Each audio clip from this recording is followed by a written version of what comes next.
হাজিগড় হাওড়া বর্ধমান কডলাইনের বুক চিরে দাঁড়িয়ে আছে এক শান্ত, সবুজ আর ইতিহাসে মোড়া জনপদ হাজিগড়।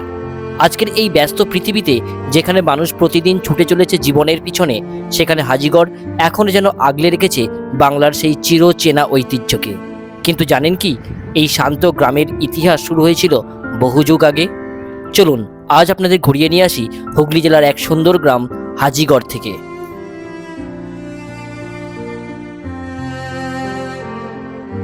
একটা সময় ছিল যখন হাজিগড়ের চারপাশ জুড়ে বিস্তীর্ণ সবুজ ধানের ক্ষেত ছিল মানুষের জীবিকার প্রধান ভরসা।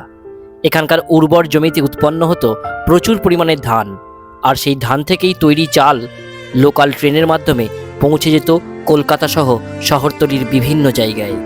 লোকমুখে শোনা যায় হাজিগড় থেকেই নাকি একসময় কলকাতার বহু বাজারে চাল রপ্তানি হতো। সময়ের সাথে সাথে বদলেছে অনেক কিছু, কিন্তু হাজিগড় তার মাটির গন্ধ, মানুষের ভালোবাসা আর সম্প্রীতির পরিচয় আজও হারায়নি। হাজিগড়কে কেন্দ্র করে গড়ে উঠেছে ছোট ছোট গ্রাম, চেরাগ্রাম, হেরো, ডুমরা, পাছড়া, বাথানগড়িয়া। আর এই সমস্ত গ্রামের ছেলেমেয়েদের শিক্ষার আলো হয়ে আজও জেগে রয়েছে চেরাগ্রাম উচ্চ বিদ্যালয়। এটা শুধু একটা বিদ্যালয় নয়, এ যেন বহু প্রজন্মের হাসি, কান্না, বন্ধুত্ব, ভালোবাসা আর স্বপ্ন গড়ার এক জায়গা। গ্রামের মধ্যেই যেমন রয়েছে সিদ্ধেশ্বরী কালী মন্দির, ঠিক তেমনই রয়েছে একাধিক মসজিদ, যা সম্প্রীতির এক অনন্য নজির গড়ে এই হাজিগড়কে কেন্দ্র করে। কর্মঠ মানুষের জীবনযাত্রা, হাজিগড়ের ছোট্ট চায়ের দোকানে একটু চা খাওয়া, সব কিছুর মধ্যে হাজিগড়ের মধ্যে লুকিয়ে আছে এক অপার ভালোবাসা। আর এত সুন্দর একটা গ্রামকে আপনাদের কাছে উপস্থাপন করার জন্য দুপুরের প্রখর রৌদ্রকে উপেক্ষা করে আমি পৌঁছে গিয়েছিলাম হাজিগড়ে। আর এখানে পৌঁছেই বুঝেছিলাম বাংলার আসল সৌন্দর্য এখনও লুকিয়ে আছে এই সব ছোট ছোট গ্রামগুলির মধ্যেই। এখানে আছে ঐতিহ্য, আছে ইতিহাস, আছে মানুষের প্রতি মানুষের অগাধ ভালোবাসা।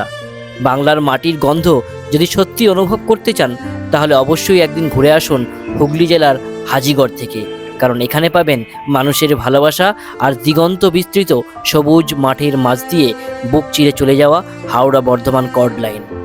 কারণ কিছু জায়গা শুধু দেখা যায় না, অনুভব করতে হয় হৃদয় দিয়ে। আমার এই ছোট্ট প্রচেষ্টার মাধ্যমে আমি শুধু গ্রাম বাংলার মাটির গন্ধ, মানুষের ভালোবাসা আর হারিয়ে যেতে বসা বাংলার ইতিহাস এবং ঐতিহ্যগুলিকে আপনাদের সামনে উপস্থাপন করার চেষ্টা করি মাত্র। যদি গ্রাম বাংলার এই গল্পগুলি আপনার হৃদয় ছুঁয়ে যায়, তাহলে অবশ্যই ফলো এবং সাবস্ক্রাইব করে পাশে থাকবেন, কারণ আপনাদের ভালোবাসাই আগামী দিনে আরও নতুন গল্প বলার অনুপ্রেরণা যোগাবে। ভালো থাকুন, সুস্থ থাকুন। অসংখ্য ভালোবাসা ও ধন্যবাদ সকলকে।